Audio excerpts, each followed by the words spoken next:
मेरी तरफों सारिਆਂ ਨੂੰ ਸਤਿ ਸ੍ਰੀ ਅਕਾਲ, ਨਮਸਕਾਰ ਤੇ ਗੁੱਡ ਇਵਨਿੰਗ।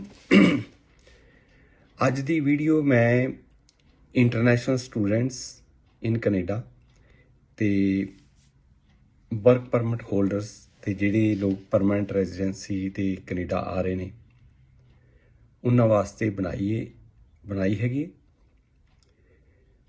ਦੇਖੋ ਕੀ ਹੁੰਦਾ ਹੈ ਕਿ ਕੈਨੇਡਾ ਵਿੱਚ ਹਰ ਚੀਜ਼ ਦੀ ਫੀਸ ਵੀ ਵੱਧ ਹੁੰਦੀ ਹੈ ਤੇ ਜਿਹੜਾ ਟਾਈਮ ਅਸੀਂ ਨੌਕਰੀ ਕਰਨ ਵਾਸਤੇ ਲਾਉਣਾ ਹੁੰਦਾ ਹੈ, ਜੇ ਅਸੀਂ ਉਹਦੀ ਟ੍ਰੇਨਿੰਗ ਲੈਣਾ ਸਟਾਰਟ ਕਰਾਂਗੇ ਤਾਂ ਸਾਨੂੰ ਉਹ ਬਹੁਤ ਮਹਿੰਗੀ ਪੈਂਦੀ ਹੈ, ਕਿਉਂਕਿ ਇੱਥੇ ਮਿਨੀਮਮ ਵੇਜਸ ਕਾਫੀ ਜ਼ਿਆਦਾ ਹੁੰਦੀਆਂ ਨੇ। ਇਸ ਕਰਕੇ ਇਹਨਾਂ ਨਾਲ ਸੰਬੰਧਿਤ ਕੰਮ ਸਾਨੂੰ ਆਪਦੇ ਮਦਰ ਕੰਟਰੀ ਤੋਂ ਹੀ ਸਿੱਖ ਕੇ ਆਉਣੇ ਚਾਹੀਦੇ ਨੇ, ਤਾਂ ਕਿ ਤੁਸੀਂ ਬੱਚਤ ਆਪਦੇ ਟਾਈਮ ਤੇ ਪੈਸੇ ਦੀ ਇੱਥੇ ਬੱਚਤ ਕਰ ਸਕੋ। ਸਭ ਤੋਂ ਪਹਿਲਾਂ ਹੈਗਾ ਲੈਂਡਸਕੇਪਿੰਗ, ਅਸੀਂ ਉਹਨੂੰ ਇੰਗਲਿਸ਼ ਕਹਿੰਦੇ ਹਾਂ ਤੇ ਪੰਜਾਬੀ 'ਚ ਆਪਾਂ ਕਹਿੰਦੇ ਮਿੱਟੀ ਚੱਕਣੀ। ਹੁੰਦਾ ਕੀ ਹੈ ਕਿ ਜਦ ਵੀ ਨਵਾਂ ਘਰ ਕੰਸਟਰਕਟ ਕੀਤਾ ਜਾਂਦਾ ਹੈ ਉਹ ਠੇਕੇਦਾਰ ਕਰਦੇ ਨੇ, ਇੰਡੀਵਿਜੂਅਲ ਘਰ ਵਾਲਾ ਨਹੀਂ ਕਰਦਾ। ਜਿਵੇਂ ਕਿ ਭਾਰਤ ਵਿੱਚ ਆਪਾਂ ਪ੍ਰਾਈਵੇਟ ਤੌਰ 'ਤੇ ਘਰ ਕੰਸਟਰਕਟ ਕਰਦੇ ਹਾਂ, ਉਹਦੇ ਵਾਸਤੇ ਕੁਛ ਲਾਇਸੈਂਸ ਚਾਹੀਦੇ ਹੁੰਦੇ ਨੇ ਤੇ ਉਹ ਹਰ ਬੰਦਾ ਨਹੀਂ ਐਕਵਾਇਰ ਕਰ ਸਕਦਾ ਤੇ ਨਾ ਹੀ ਇਹਨਾਂ ਟਾਈਮ ਹੁੰਦਾ। ਸੋ ਜਦੋਂ ਘਰ ਬਣ ਜਾਂਦਾ ਹੈ ਤੇ ਜਿਹੜਾ ਬਿਲਡਰ ਹੁੰਦਾ, ਹਾਊਸ ਬਿਲਡਰ, ਉਹਨੇ ਪਾਸੇ ਘਾਹ ਲਾ ਕੇ ਦੇਣਾ ਹੁੰਦਾ ਹੈ ਤੇ ਘਾਹ ਲਾਉਣ ਤੋਂ ਪਹਿਲਾਂ ਆਪਾਂ ਨੂੰ ਘਰ ਦੇ ਪਾਸੇ ਮਿੱਟੀ ਜਿਹੜੀ ਆ ਪੱਧਰੀ ਕਰਨੀ ਹੁੰਦੀ ਹੈ ਤੇ ਜਿਹੜੀ ਉਹਦੀ ਲੱਕੜ ਕਿੱਲਾਂ ਵਗੈਰਾ ਹੁੰਦੀਆਂ ਉਹ ਆਪਾਂ ਉੱਥੋਂ ਰਿਮੂਵ ਕਰਨੀਆਂ ਹੁੰਦੀਆਂ ਨੇ ਤੇ ਉਹ ਕੰਮ ਠੇਕੇ ਤੇ ਕਰਾਇਆ ਜਾਂਦਾ ਹੈ ਤੇ ਉਹਦੇ ਵਾਸਤੇ ਕੋਈ ਲਾਇਸੈਂਸ ਦੀ ਲੋੜ ਨਹੀਂ ਪੈਂਦੀ। ਉਹ ਕੰਮ ਤੁਸੀਂ ਕਿਸੇ ਵੀ ਗੂਗਲ ਕਰਕੇ ਲਿਸਟ ਆਫ ਬਿਲਡਰਸ ਕੱਢ ਲਓ ਤੇ ਉਹਦੇ ਕੋਲ ਟਾਈਮ ਟੂ ਟਾਈਮ ਤੁਸੀਂ ਉਹ ਤੁਹਾਨੂੰ ਕੰਮ ਦੇਗਾ ਤੇ ਤੁਹਾਨੂੰ ਪੇਮੈਂਟ ਕਰੇਗਾ, ਤੁਸੀਂ ਪੇਮੈਂਟ ਰਿਸੀਵ ਕਰ ਸਕਦੇ ਜੇ। ਜਦੋਂ ਤਾਂ ਸਮਰ ਦੇ ਦਿਨ ਹੁੰਦੇ ਆ ਤਾਂ ਇਹ ਕੰਮ ਹੋ ਸਕਦਾ। ਜਦੋਂ ਵਿੰਟਰ ਸੀਜ਼ਨ ਚਾਲੂ ਹੁੰਦਾ ਹੈ ਤੇ ਉਦੋਂ ਮਿੱਟੀ ਤਾਂ ਨਹੀਂ ਚੱਕੀ ਜਾ ਸਕਦੀ, ਪਰ ਉਦੋਂ ਸਨੋ ਰਿਮੂਵਿੰਗ ਦਾ ਕੰਮ ਕਰਨਾ ਪੈਂਦਾ, ਕਿਉਂਕਿ ਸਰਕਾਰ ਦੇ ਕੈਨੇਡਾ ਦੇ ਨਿਯਮ ਕੀ ਨੇ ਕਿ ਜਿਹੜੇ ਲੋਕ ਸ਼ਾਪਿੰਗ ਕਰਨ ਲਈ ਵੱਖ-ਵੱਖ ਕਮਰਸ਼ੀਅਲ ਇਸਟੈਬਲਿਸ਼ਮੈਂਟ ਵਿੱਚ ਆਉਂਦੇ ਨੇ ਜਾਂ ਸਕੂਲ ਕਾਲਜ ਤੇ ਯੂਨੀਵਰਸਿਟੀ ਦੇ ਗਰਾਊਂਡ ਵਿੱਚ ਕਾਰ ਸਟੂਡੈਂਟਸ ਨੇ ਆ ਕੇ ਕਾਰ ਪਾਰਕਿੰਗ ਕਰਨੀ ਹੁੰਦੀ ਹੈ, ਜੋ ਤਿਲਕ ਜਾਂਦੇ ਨੇ ਤੇ ਉਹਨਾਂ ਦੀ ਜੇ ਸੱਟ ਵੱਜੇਗੀ ਤਾਂ ਉਹਦਾ ਹਰਜਾਨਾ ਉਸ ਪਰਟੀਕੂਲਰ ਸੰਸਥਾ ਨੂੰ ਦੇਣਾ ਪੈਂਦਾ। ਸੋ ਉਹਨਾਂ ਨੇ ਸੀਜ਼ਨ ਦੇ ਉੱਤੇ ਠੇਕਾ ਦਿੱਤਾ ਹੁੰਦਾ ਕਿ ਵੀ ਵਿੰਟਰ ਦੇ 5-6 ਮਹੀਨੇ ਜਿਹੜੇ ਹੁੰਦੇ ਨੇ, ਜੇ ਸਨੋ ਪੈ ਗਈ ਤਾਂ ਤੁਸੀਂ ਹੀ ਉਹਨੂੰ ਰਿਮੂਵ ਕਰਕੇ ਉਹਨੂੰ ਇਕੱਠਿਆਂ ਕਰ ਦੇਣਾ ਇੱਕ ਜਗ੍ਹਾ ਦੇ ਉੱਤੇ ਤੇ ਉਹ ਬਾਅਦ 'ਚ ਪਿਘਲ ਜਾਂਦੀ ਹੈ ਤੇ ਜਾਂ ਤੁਸੀਂ ਉਹ 'ਤੇ ਲੂਣ ਛਿੜਕਣਾ ਹੁੰਦਾ ਹੈ, ਉਹ ਤੁਸੀਂ ਵੈਦਰ ਰਿਪੋਰਟ ਦੇ ਮੁਤਾਬਕ ਕਰਦੇ ਜੀ ਤੇ ਉਹਦੇ ਵਾਸਤੇ ਤੁਹਾਨੂੰ ਲੋੜੀਂਦੀਆਂ ਸਹੂਲਤਾਂ ਉਹ ਦਿੰਦੇ ਨੇ। ਤੁਹਾਨੂੰ ਇਕਵਿਪਮੈਂਟ ਕਿਰਾਏ 'ਤੇ ਵੀ ਮਿਲ ਸਕਦਾ ਹੈ ਤੇ ਜੇ ਕਿਰਾਏ 'ਤੇ ਨਹੀਂ ਮਿਲਦਾ ਤੁਸੀਂ ਆਪ ਦਾ ਵੀ ਖਰੀਦ ਸਕਦੇ ਜੀ, ਅਰੇਂਜਮੈਂਟ ਕਰ ਸਕਦੇ ਜੀ। ਤੀਜਾ ਹੈਗਾ ਲਾਨ ਮੂਵਿੰਗ ਜਾਂ ਟਰੀ ਕਟਿੰਗ। ਦੇਖੋ ਕੀ ਹੁੰਦਾ ਹੈ ਕਿ ਕੈਨੇਡਾ 'ਚ ਕਾਨੂੰਨ ਹੈ ਕਿ ਜਿਹੜਾ ਤੁਹਾਡੇ ਘਰ ਦੇ ਪਾਸੇ ਘਾਹ ਹੈ ਉਹਨੂੰ ਕੱਟਣਾ, ਜਿਹੜੇ ਦਰਖਤ ਉੱਪਰ ਬਿਲਡਿੰਗ ਦੇ ਉੱਪਰ ਹੋ ਜਾਂਦੇ ਨੇ, ਟਹਿਣੀਆਂ ਆ ਜਾਂਦੀਆਂ ਨੇ, ਉਹਦੇ ਪੱਤੇ ਡਿੱਗ ਡਿੱਗ ਕੇ ਜਿਹੜੇ ਪ੍ਰਣਾਲੇ ਹੁੰਦੇ ਆ ਪਾਣੀ ਵਾਲੇ ਬਲੌਕ ਹੋ ਜਾਂਦੇ ਨੇ, ਉਹਨਾਂ ਨੂੰ ਕਲੀਅਰ ਕਰਨਾ ਹੁੰਦਾ ਹੈ। ਪਰ ਬਹੁਤ ਵਾਰ ਕੀ ਹੈ ਕਿ ਘਰ ਦੇ ਵਿਚਕਾਰ ਬਜ਼ੁਰਗ ਰਹਿ ਰਹੇ ਹੁੰਦੇ ਨੇ ਜਾਂ ਮਤਲਬ ਕਿ ਉਹ ਘਾਹ ਨਹੀਂ ਕੱਟ ਸਕਦੇ ਤਾਂ ਉਹ ਕੰਮ ਉਹਨਾਂ ਮਹੀਨਿਆਂ ਦੇ ਵਾਸਤੇ ਰੈਂਟ ਆਊਟ ਕਰਤਾ ਜਾਂਦਾ ਹੈ ਵੀ ਹਰ ਮਹੀਨੇ ਤੁਸੀਂ ਘਾਹ ਰਿਮੂਵ ਕਰਨਾ। ਤੇ ਅੱਜ ਕੱਲ੍ਹ ਬੜਾ ਵਧੀਆ ਰੂਲ ਹੈ ਕਿ ਘਾਹ ਵਾਪਸ ਘਾਹ ਦੇ ਉੱਤੇ ਸਿੱਟਿਆ ਜਾ ਸਕਦਾ ਹੈ, ਸੁੱਕਾ ਘਾਹ ਜਿਹੜਾ ਹੈਗਾ, ਜਾਂ ਉਹਨੂੰ ਕੱਟ ਕੇ ਆਪਾਂ ਗਰੀਨਰੀ ਵਾਲੀ ਜਿਹੜੀ ਬਿਨ ਹੁੰਦੀ ਆ ਉਹਦੇ ਪਾ ਦਿੰਦੇ ਆ। ਸੋ ਤੁਸੀਂ ਉਹ ਵੀ ਕੰਮ ਕਰ ਸਕਦੇ ਜੀ। ਹੋਮ ਬੇਸਡ ਡੇ ਕੇਅਰ, ਦੇਖੋ ਇਹਦੇ ਵਾਸਤੇ ਵੱਖਰੇ ਵੱਖਰੇ ਕਾਨੂੰਨ ਕਹਿੰਦੇ ਨੇ। ਜੇ ਤੁਸੀਂ ਸਿਟੀ ਹਾਲ ਤੋਂ ਲਾਇਸੈਂਸ ਲੈ ਲੈਂਦੇ ਜੀ, ਤੁਹਾਡੇ ਘਰ ਦੇ ਸਾਈਜ਼ ਦੇ ਮੁਤਾਬਕ ਤੁਸੀਂ ਉਹਦੇ 'ਚ ਇੱਕ ਬੱਚੇ ਤੋਂ ਲੈ ਕੇ ਜੋ ਵੀ ਉਹਦੇ ਸਕੁਅਰ ਫੁੱਟਾਂ ਜਾਂ ਸਕੁਅਰ ਮੀਟਰਾਂ ਦੀ ਏਰੀਆ ਹੈ ਉਨੇ ਬੱਚਿਆਂ ਨੂੰ ਤੁਸੀਂ ਘਰੇ ਕੇਅਰ ਕਰ ਸਕਦੇ ਜੀ।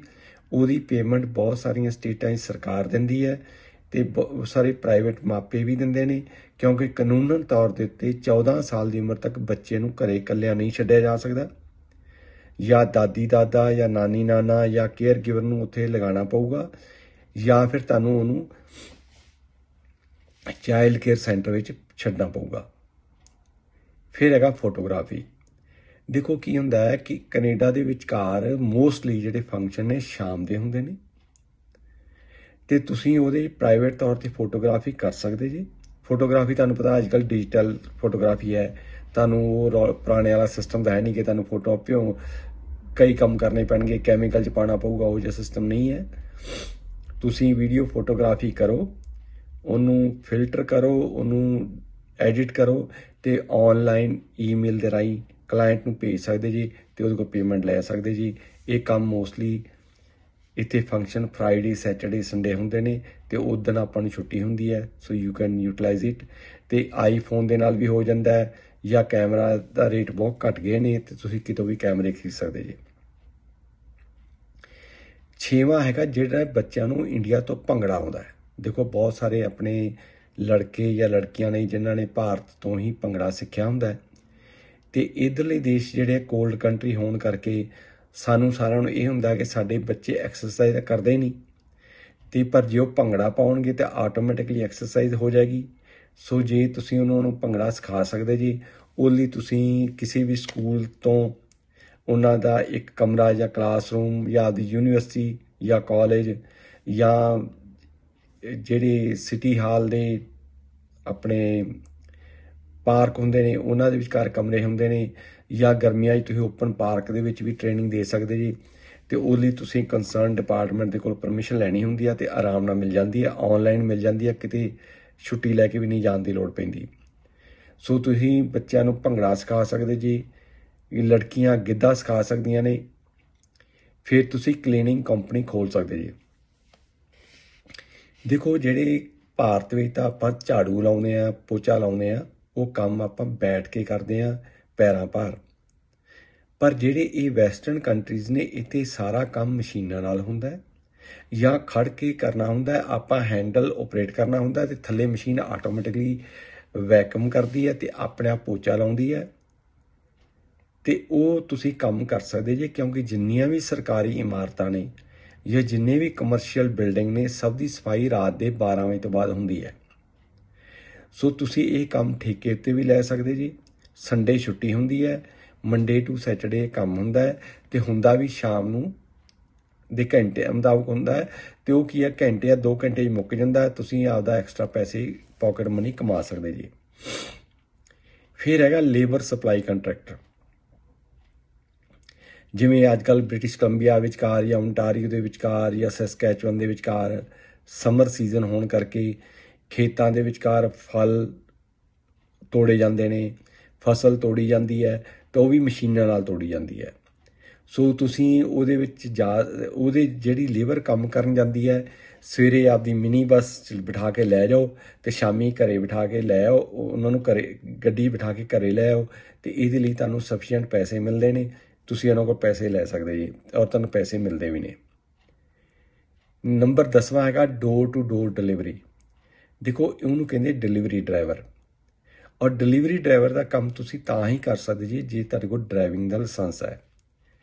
ਜੇਕਰ ਭਾਰਤ ਜਾਂ ਕਿਸੇ ਵੀ ਦੇਸ਼ ਤੋਂ ਤੁਸੀਂ ਡਰਾਈਵਿੰਗ ਲਾਇਸੈਂਸ ਲੈ ਕੇ ਆਉਂਦੇ ਜੇ, ਉਹਨੂੰ ਤੁਸੀਂ ਕੈਨੇਡਾ 'ਚ ਆ ਕੇ ਕੈਨੇਡੀਅਨ ਲਾਇਸੈਂਸ ਵਿੱਚ ਕਨਵਰਟ ਕਰਾ ਸਕਦੇ ਜੇ। ਆਫਟਰ ਗਿਵਿੰਗ ਦਾ ਟੈਸਟ ਦੇਣਾ ਤੁਹਾਨੂੰ ਅਲਾਉਡ ਹੈ। ਫਿਰ ਮੋਬਾਈਲ ਕਾਰ ਵਾਸ਼। ਦੇਖੋ ਲੋਕਾਂ ਦੇ ਘਰੇ 5-5, 6-6 ਗੱਡੀਆਂ ਹੁੰਦੀਆਂ ਨੇ, ਔਰ ਜੇ ਉਹ ਆਟੋਮੈਟਿਕ ਕਾਰ ਵਾਸ਼ 'ਤੇ ਜਾਂਦੇ ਨੇ ਪੈਸੇ ਜ਼ਿਆਦਾ ਲੱਗਦੇ ਨੇ। ਹਰ ਘਰ ਦੇ ਵਿਚਕਾਰ ਕੈਨੇਡਾ 'ਚ ਬਾਹਰ ਪਾਣੀ ਦੇ ਕਨੈਕਸ਼ਨ ਹੁੰਦੇ ਨੇ, ਦੋਨੋਂ ਸਾਈਡ ਦੇ ਉੱਤੇ ਇੰਝ ਹੀ ਬਿਜਲੀ ਦੇ ਕਨੈਕਸ਼ਨ ਹੁੰਦੇ ਨੇ। ਤੁਸੀਂ ਚਾਹੇ ਆਪਦਾ ਇਕਵਿਪਮੈਂਟ ਖਰੀਦ ਲਓ ਜਾਂ ਕਿਰਾਏ 'ਤੇ ਲੈ ਆਓ, ਤੇ ਬਿਜਲੀ ਉਹਨਾਂ ਦੀ ਯੂਜ਼ ਕਰੋ ਤੇ ਪਾਣੀ ਉਹਨਾਂ ਦਾ ਯੂਜ਼ ਕਰੋ, ਤੇ ਤੁਸੀਂ ਕਾਰ ਵਾਸ਼ ਕਰ ਸਕਦੇ ਜੀ। ਤੇ ਡੇਲੀ ਕਾਰ ਵਾਸ਼ ਕਰਨ ਦੀ ਲੋੜ ਨਹੀਂ ਹੁੰਦੀ, ਕਿਉਂਕਿ ਇਹਨਾਂ ਦੇਸ਼ਾਂ 'ਚ ਘੱਟਾ ਮਿੱਟੀ ਬਹੁਤ ਘੱਟ ਹੁੰਦਾ ਹੈ, ਹਫ਼ਤੇ 'ਚ ਇੱਕ ਦਿਨ ਹੁੰਦਾ ਹੈ। ਤੁਸੀਂ ਸੈਟਰਡੇ ਸੰਡੇ ਕਰ ਸਕਦੇ ਜੀ ਤੇ ਐਕਸਟਰਾ ਪੈਸੇ ਕਮਾ ਸਕਦੇ ਜੀ। ਫਿਰ ਹੈਗਾ ਹੋਮ ਟਿਊਟਰਿੰਗ ਵਰਕ।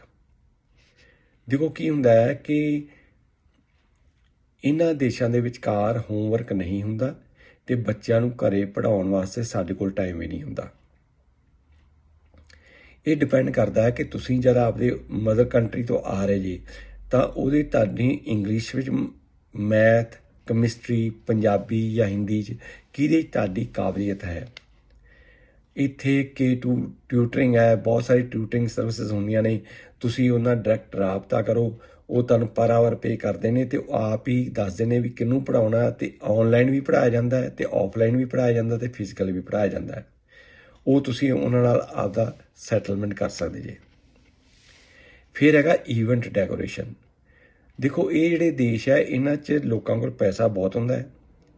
ਆਪਦਾ ਬਰਥਡੇ ਮਨਾਉਣਾ, ਮੈਰਿਜ ਐਨਵਰਸਰੀ ਮਨਾਉਣੀ,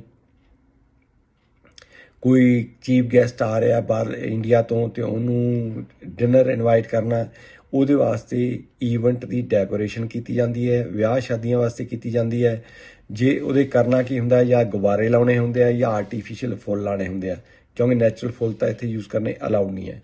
ਸੋ ਤੁਸੀਂ ਉਸ ਚੀਜ਼ ਨੂੰ ਡੈਕੋਰੇਟ ਕਰ ਦਿਓ ਤੇ ਬਾਅਦ 'ਚ ਫੰਕਸ਼ਨ ਖਤਮ ਹੋਣ ਤੋਂ ਬਾਅਦ ਉਹ ਡੈਕੋਰੇਸ਼ਨ ਨੂੰ ਰਿਮੂਵ ਕਰਕੇ ਲੈ ਜਾਓ।